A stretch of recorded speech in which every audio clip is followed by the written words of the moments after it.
Welcome back to the deep dive. So, if you're one of those people who assumed the competitive golf calendar, just completely closed up shop in mid-December. That everyone just went into hibernation for the holidays. Exactly. You might have been following the wrong scorecards. While the major tours did enter their traditional break, the sport itself was incredibly active. It really was. It delivered not just news, but some really meaningful storylines that are, well, they're essentially drawing the map for where professional golf is heading in 2026. That's the perfect way to put it. Our mission today is to step beyond just the headlines. We're here to synthesize the core nuggets of knowledge from this so-called quieter period. Right. We're not just looking at what happened, but why it matters. So focusing on innovation, emerging talent, and some critical strategic moves across the global landscape. The sources really confirm that far from standing still, the off-season has become this primary laboratory for 2026. Okay, let's unpack this right away then. The most compelling place to start has to be the on-course action at the Grant Thornton Invitational at Tiburon. Mm-hmm. This mixed PGA, LPGA team format wasn't just some friendly exhibition. It powerfully demonstrated its viability as a serious competitive structure. It was a fascinating study in collaboration. You had Andrew Novak and Lauren Coughlin getting a 3-shot victory, finishing at that just astonishing record of 28 under par. But the score itself almost misses the point, doesn't it? It does. It misses the real insight. I agree. That record score wasn't a fluke. When you look into the strategy, our sources emphasize that Novak's incredible iron play was the foundation. He was just constantly hitting it close, putting them in these high percentage positions. And Coughlin just cleaned up. She completed the equation perfectly. Her composed, decisive putting, especially on those, high-pressure mid-range putts, that was the difference maker. And what that dynamic actually confirms is how effective this format can be. You had the PGA Tour player acting as the sort of strategic power setup. Yeah, setup man. Exactly. And that maximized the LPGA player's world-class short game precision. It was collaborative golf at its absolute best. And what's truly fascinating is how seamlessly they rotated through the formats. High-tension formats, too. Scramble, foursomes, modified four-ball. Right, and let's just quickly break that down for people. Scramble is just go, go, go. High octane, everyone hits, you pick the best ball and you go again. It's built for making birdies. Precisely. But then they switched to foursomes, which is alternate shot. Which dramatically increases the pressure. Oh, completely. It demands synchronized decision-making. Yeah. And the smooth execution of that transition is reinforcing these growing calls from fans, from insiders, for more of these mixed-team showcase events. They deliver collaboration, entertainment, and a highly engaged broadcast product that, let's be honest, traditional stroke play sometimes struggles to match. It sets a really high bar for entertainment. But the drama wasn't just in Florida. We saw some truly classic action on the DP World Tour over in South Africa. We did. The Alfred Dunhill Championship at Royal Johannesburg. It got cut to 54 holes because of bad weather, but it still produced this fantastic, intense finish. And a huge story for the home crowd. A massive story. South African Jaden Shaper claimed his maiden DP World Tour title there.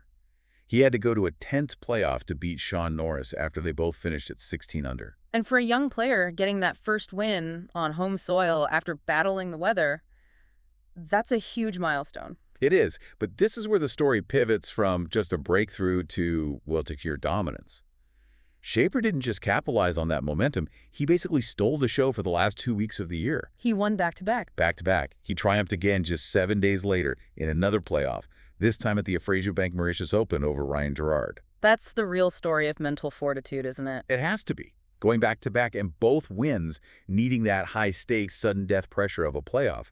For a player who's just transitioning from contender to champion, that is incredibly rare. 0 wins to 2 in 2 weeks. Exactly. He established one of the most impressive late-season runs we've seen. It signals that a serious new talent has fully arrived on the global stage, and he can win when the pressure is at its absolute highest. You nailed it. It's that psychological strength. But the drama wasn't just on the course. While Shaper was setting records, the executives were busy setting the regulatory and structural groundwork for 2026. That's a key transition. Yeah. Because even though the PGA, LPGA, and LIV were in their off-season, the structural developments were arguably more significant. And we had to start with the dominant force on the men's side. We're talking Scottie Scheffler. Of course. Scheffler was named PGA Tour Player of the Year for the 4th consecutive season. Fourth. Now, put that in context. That level of sustained dominance, It places him in exceptionally rare company. We're talking feats achieved only by names like Woods and Nicklaus in their prime. It's not just another trophy. No. It confirms there is a structural chasm between him and the rest of the field that is going to continue to define the men's game heading into 2026. It sets the benchmark incredibly high. But while we celebrate that, the Rookie of the Year award, which went to Aldrich Potgieter, confirms the youth movement is still going strong. He's at the vanguard of new talent pushing into those top ranks. And if we look at the women's game, that talent pipeline was intensely active at the LPGA Q Series final stage. And this isn't just a formality. This is the pressure cooker that determines careers.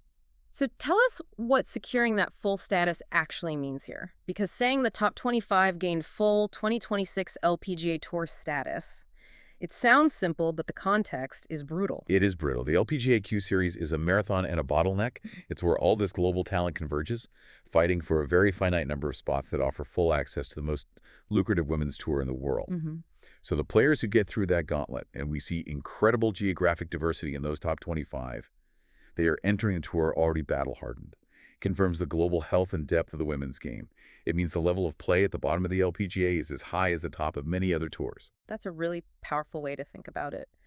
Now, shifting to the leagues themselves. Even though they weren't competing, Livy Golf's strategic positioning remained a central topic. A nonstop topic. Yeah. Especially about their long-term growth. Right. Despite the lack of events, Illy confirmed they're expanding the qualification pathways for their 2026 season.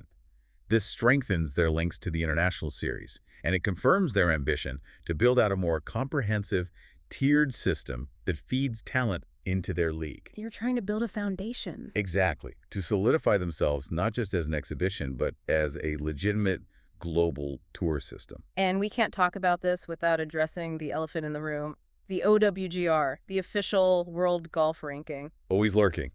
Discussions continued throughout this period. For anyone who's a more casual listener, let's just quickly contextualize why that deadlock is so important. Certainly. The OWGR is the math, basically. It's the calculation that determines a player's global standing, which is absolutely critical for eligibility into the 4 major championships. The Masters, the Open, all of them. All of them. The deadlock is Levy's bid to have their tournament results get OWGR points. Our sources confirm there was no final resolution. It's still a stalemate. But there are clear signs that strategic planning, legal maneuvering, it's all happening behind the scenes. The outcome of this fight will fundamentally reshape who plays in the majors in the years ahead. That's why it matters so much. And if we connect that back to the talent pipeline, even the amateur level is showing the kind of depth these pro tours will eventually draw on. Yes, the future is bright. We saw Sukhman Singh capture the 124th Amateur Championship of India with a dominant 7-up match play win. A commanding performance. And in the States? In the States, Jake Moffitt won the prestigious International Amateur at Innisbrook, and he did it by leading all 4 rounds.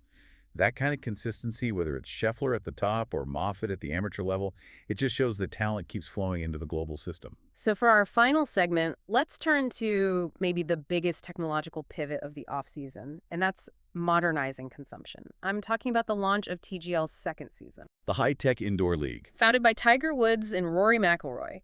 This is where the sport is actively trying to innovate the entire viewing experience. And capture a completely different audience demographic. The new season officially began on December 28, 2025, inside that purpose-built SoFi Center.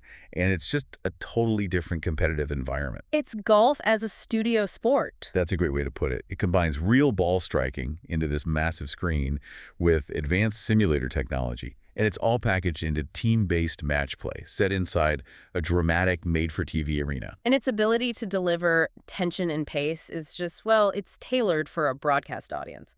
That opening match was a total nail-biter.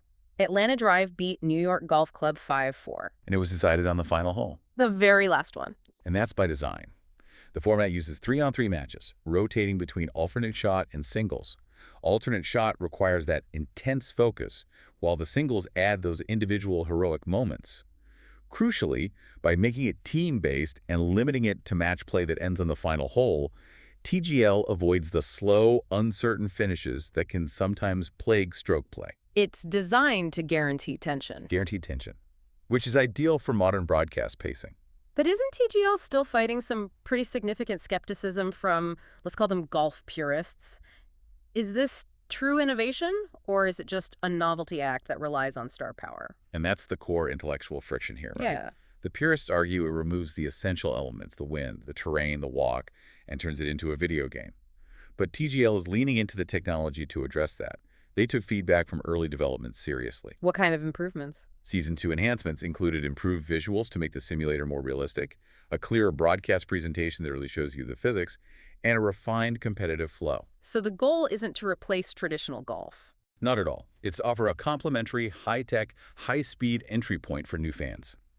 All these tweaks are positioning TGL as a serious, well-funded attempt to modernize golf consumption and engage that younger audience who demands a tighter, more immediate product. It's a different way to experience golf, built specifically for primetime TV. So what does this all mean for you, the listener, who wants to understand the trends driving the sport? If we zoom out on these weeks leading into 2026, we see three huge, undeniable themes emerging.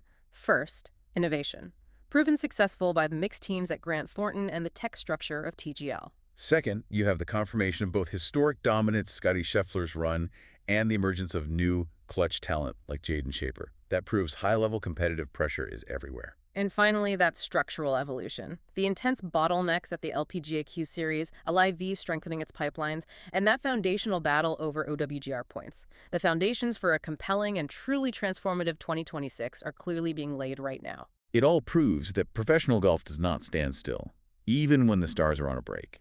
It's all connected, and the speed of change is just accelerating. Which raises an important final question for you to explore as you look ahead to the new competitive year. Considering the proven success of collaborative, short-format events like the Grant Thornton and this massive technological push behind TGL, how much will the demand for a tighter, faster product actually influence and potentially alter the core structure of traditional golf schedules, the 72-hole stroke play events, in the next 12 months? That is the pressure point that executives will be mulling over all year. An excellent thought to end on. Thank you for joining us for this deep dive into the future of golf. We'll see you next time.